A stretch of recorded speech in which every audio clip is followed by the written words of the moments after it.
Hello students, in today's class we are going to learn about the next conic section which is called as hyperbola. So I'll give you a quick recap. We are learning about conic sections. So already we have learnt about circle, parabola, ellipse. Now we are going to learn what is meant by a hyperbola and how we can arrive at the standard equations of the hyperbola. Hyperbola is more or less similar to our ellipse. So when you are learning about a hyperbola, there will be only minute differences between ellipse and the hyperbola. So kindly correlate your ideas about hyperbola with the ellipse and then learn so that you won't forget, or else completely you will get confused. Okay. So let us get into hyperbola. Hyperbola is the set of all points in a plane, the difference of whose distances from two fixed points in the plane is a constant. Hope from this itself we make it. Ellipse definition says it's sum of whose distances from two fixed points in a plane is a constant. Right? Whereas in hyperbola, the differences of whose distances from two fixed points in a plane is a constant. Ellipse is sum of the distances. Hyperbola is the difference of the distances. And we know the two fixed points, we will call it as a foci. The two fixed points we will call it as foci, and midpoint of line segment joining the foci is called the center of the hyperbola. We know midpoint of these definitions are same like ellipse, right? And your hyperbola will be one in this way, the other will be like this. These two curves together called as hyperbola, right? And line through the foci is called as transverse axis. This axis is called as transverse axis, and line through the center and perpendicular to the transverse axis is called the conjugate axis. Here is the difference, where in ellipse we called it as a major axis and minor axis. Yes, this is called a major axis and this is called a minor axis. The axis passing through the focus is called as major axis in ellipse. Here the line passing through the foci is called the transverse axis, right? And the line passing through the center perpendicular to the major axis is called as minor axis in ellipse.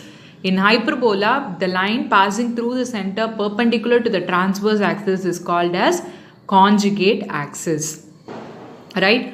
And points at which the hyperbola intersects the transverse axis are called vertices. This is similar to ellipse only, where instead of transverse axis we will call it as a major axis, where the point of intersection of the ellipse and the major axis is the vertex, right?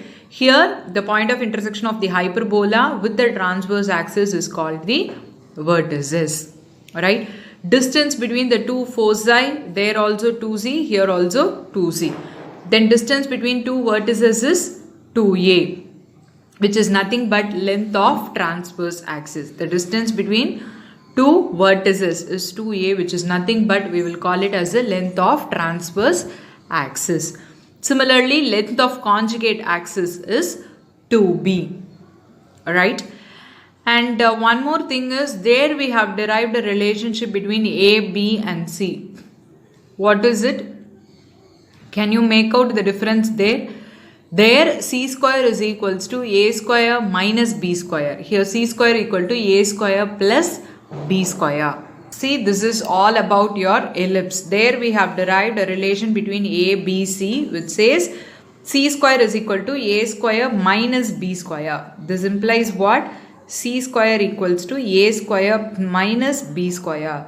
Whereas in hyperbola, it is c square equal to a square plus b square. Don't get confused.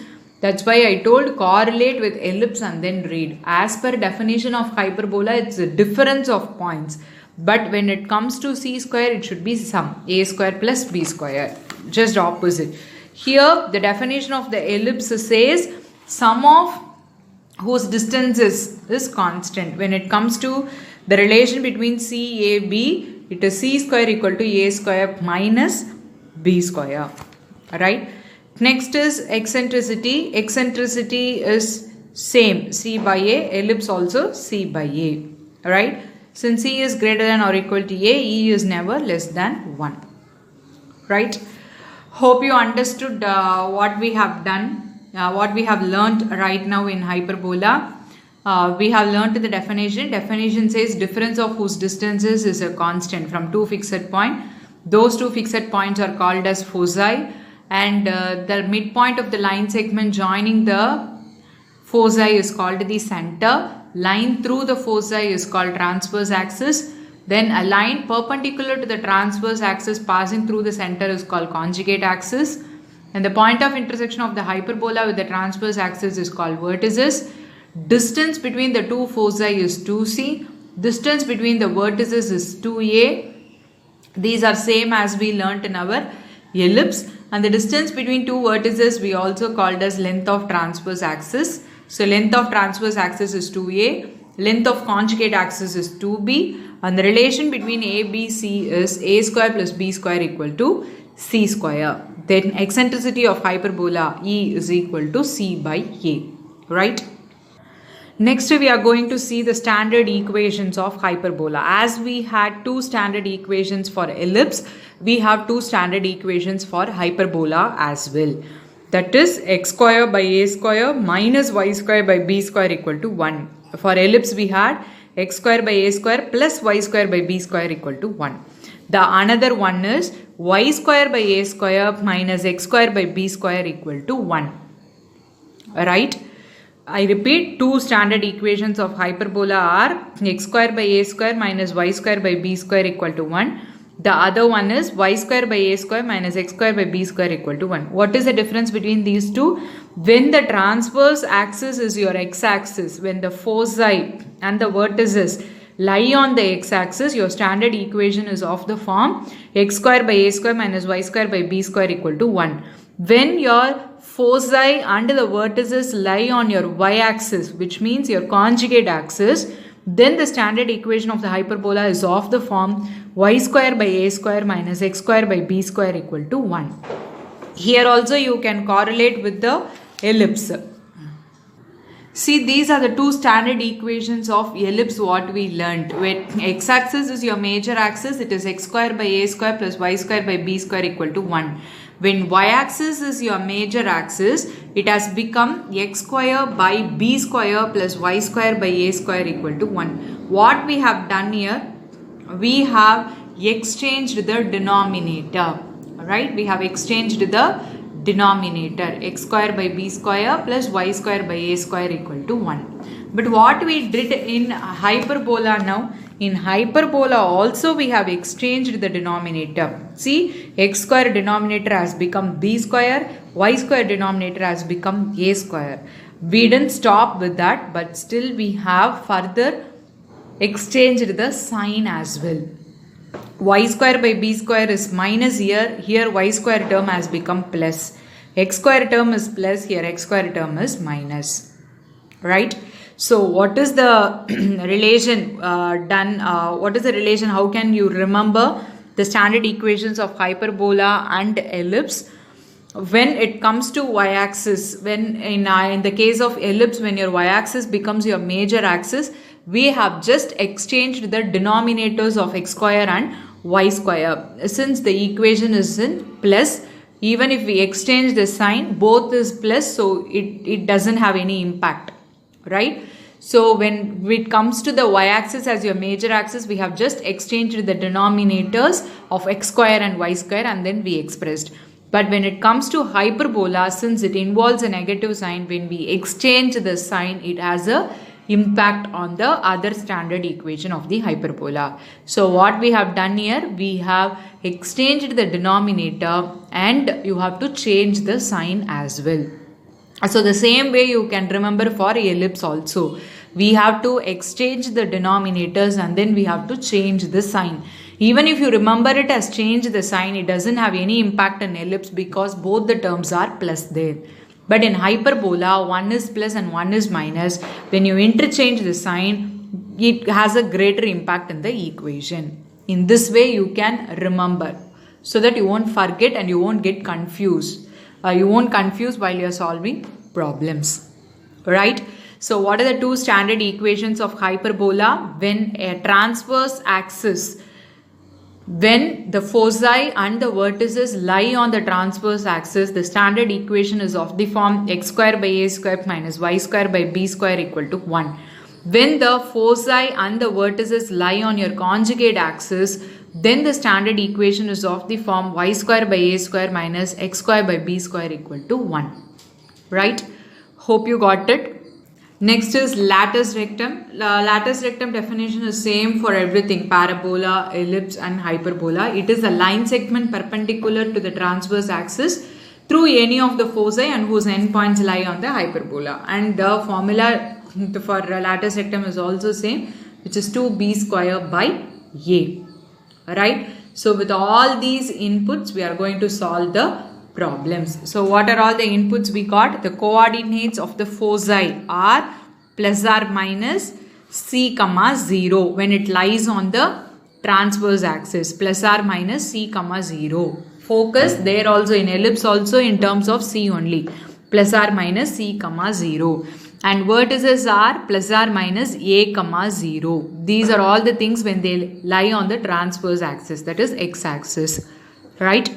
And the relation between a, b, c is a square plus b square equal to c square. These three things are important because using a and b only we can give the standard equation. And eccentricity is c by a, latus rectum is 2b square by a, right?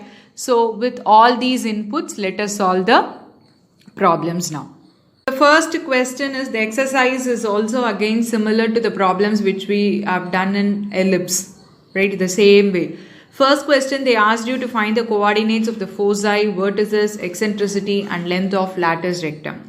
They have given you the equation x square by 16 minus y square by 9 equal to 1.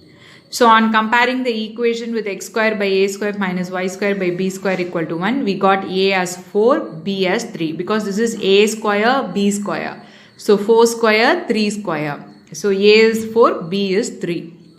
Right? And in order to write all the coordinates, we need the value of c as well. And we know c square equal to a square plus b square. So if we substitute, we got what is c. Now we can very well express now coordinates of the foci. What are the coordinates of the foci? Since here the transverse axis is on x-axis, right? The foci are plus or minus c comma 0. If it is on the conjugate axis, the foci is going to be 0 comma plus or minus c if it lies on y-axis.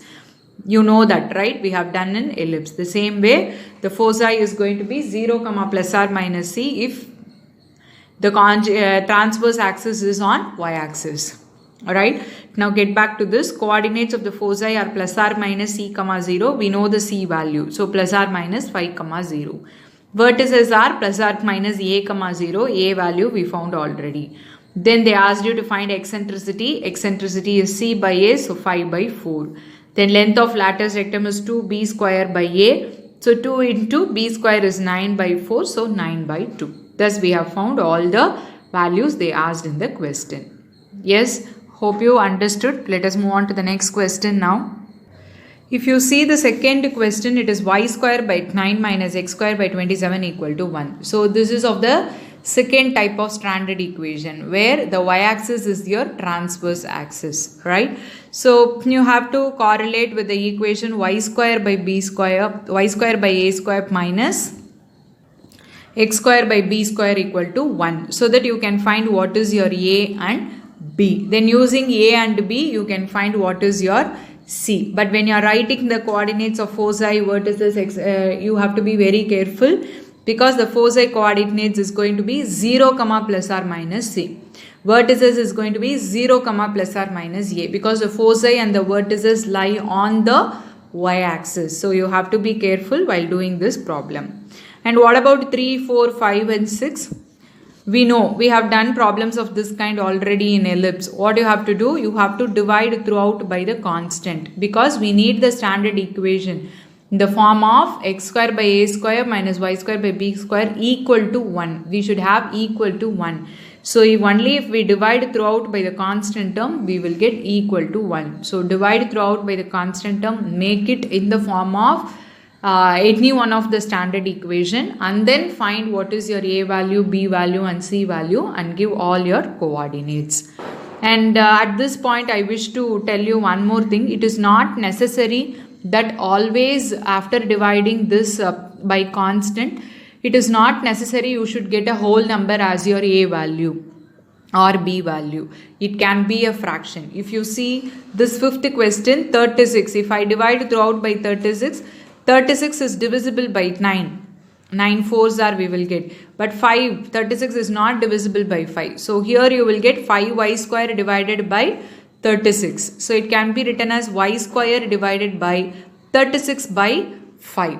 So a square is 36 divided by 5. So when you need the value of a, how you will get? Square root of 36 divided by 5. Again 36 is a perfect square. When you take square root you will get 6. But 5 is not a perfect square. So you will get 6 by root 5. 6 by root 5 is the value of a. Right? So always don't fix it up in your mind that you should get a whole number as the value or a perfect square as the value of a or b. If it is not a perfect square, you express it with inside the square root. If you have 5, then a square will be root 5 the whole square. Alright, and you can even get a fraction. Okay, hope you understood. Let us move on to the 7th question now. Now in the remaining questions they asked you to find the equation of the hyperbola satisfying these conditions. These kind of problems also we have done in ellipse.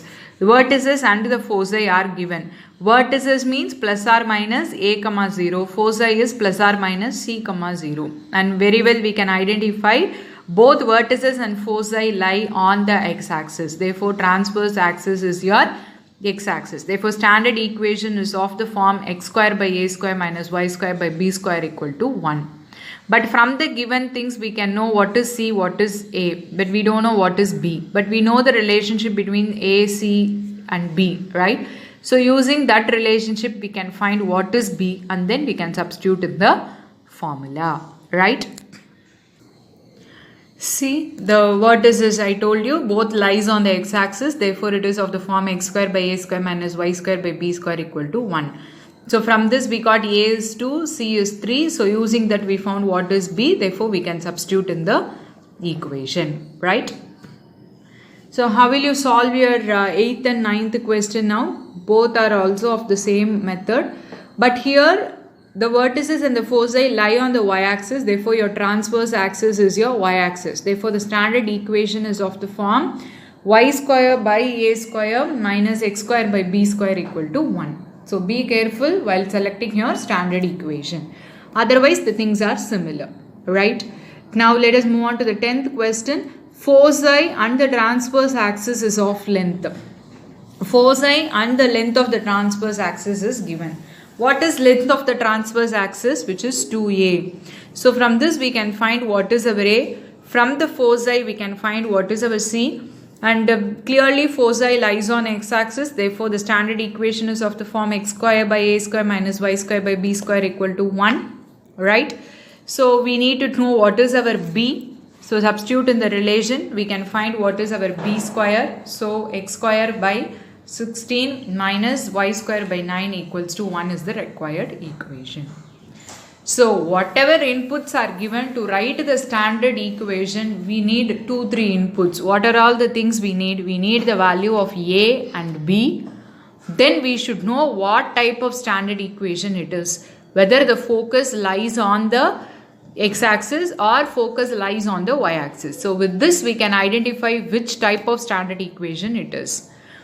So, what are the inputs you need to write the equation of the hyperbola? You should know the values of a square and b square. Then you should know on transverse axis lies on which axis, x-axis or y-axis. How will you identify that? Based on the focus or vertices. Any one focus or vertices is given in the question, that is suffice to identify in which axis it lies. Right? Done. Let us move on to the next question. So in the same way, hope you can do the 11th problem. Then 12th question, foci and the latus rectum is given. What is the value of latus rectum? 2b square by a. So 2b square by a is 8. So from this b square is 4a. In terms of a only we got here. And foci is given. So from that the value of c is 3 root 5. Now we need the value for a square, right? So substitute in the relation. B square is 4a. If we have two unknown, we cannot solve it. So b square is 4a, we can substitute there. We got a quadratic equation. We factorize, we got two values for a, and we know a denotes the length, distance. So it cannot be negative, so a should be positive. So if a is 5, what is the value of b square? Because b square is 4a, so 4 into a, which is 20.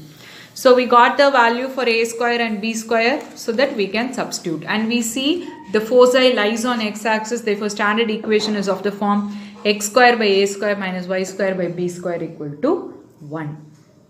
Yes, hope you understood. Let us move on to the next question now. 13th question is also of the same model. 14th question, vertices is given and eccentricity is given. What is eccentricity? C by A. So C by A value is 4 by 3. Now from the vertices, we can find out what is, vertices denotes what? A comma 0, right? So vertices is going to be plus or minus 7 comma 0. So it clearly shows that it lies on x-axis. Therefore standard equation is of the form x square by a square minus y square by b square equal to 1. From the vertices you can identify what is our a, right? So using your eccentricity, you can find what is your c, because we know the formula for e is c by a. So c by a equal to 4 by 3. In that a, we can substitute the value for a, 7. So c by 7 is equal to 4 by 3. If you simplify, we can find what is the value for c. So once we know what is a and c, we can find b using the relation between a, b, c. Then we can very well give the equation of the hyperbola. Alright, let us move on to the last question. Foci and passing through a point. So through the foci, we can see it is of the second type of standard equation, because the foci lies on y-axis. So through foci, we can find what is c value. And since it is given, it passes through the point, we can substitute this point in the standard equation and we can obtain a relation. Let us see how can we solve this. So as I told you now, the foci lies on y-axis, therefore equation is of the second type. And here c is root 10. Since it passes through the point, we can substitute the point here. B is 3, y is 3. Therefore, y squared is 9, x is 2, therefore x square is 4. So 9 by a square minus 4 by b square equal to 1. So if we cross multiply and take LCM, we will get 9b square minus 4a square equal to a square b square. Mark this as first equation. And we know the relation between a, b, c, right? So c square equal to a square plus b square. From this, we can find either a or b in terms of the other, because we need to solve it, right? We need to solve these two equations. So you can find either a square or b square in terms of the other. Here I have written a square in terms of b square. Now we are going to resubstitute it in the equation. Wherever you have a square, I am going to substitute 10 minus b square. So 9b square minus 4 into 10 minus b square equals to 10 minus b square into b square. So again, if you multiply and simplify it, we got an equation power 4 to constant. Alright, so it is like a quadratic equation where the variable is b square, right? Where the variable is b square. So if we factorize, we will get the value for b square. B square is minus 8 or 5. Again, b is again a distance, it cannot be negative. Therefore, b square also cannot be negative. Therefore, the value of b square can be 5. So if we know what is the value of b square, we can substitute here. We found a 10 minus b square is a square, right? So in that, if we substitute, we can find what is a square. A square is also 5, and hence we can substitute in the standard equation. Yes, very simple and similar to the problems which we solved in our ellipse concept. So with this, we completed. Only miscellaneous exercise is left out. So hope in the same way, if I explain, hope you can do it. If you have any doubts in hyperbola, you can ask me. Kindly correlate your things, tabulate parabola, ellipse and hyperbola, all the foci, vertices, standard equations, and its values for the lattice, rectum, everything you tabulate and learn and by hearted. If you know all these things, you can easily solve the problems, right? So with this, let us wind up today's class, and I want you to do exercise 11.4, question number 2, 5, 6, 8, 11, 13 and 14 as homework. And if you have any doubts, you can ask me. Thank you, students.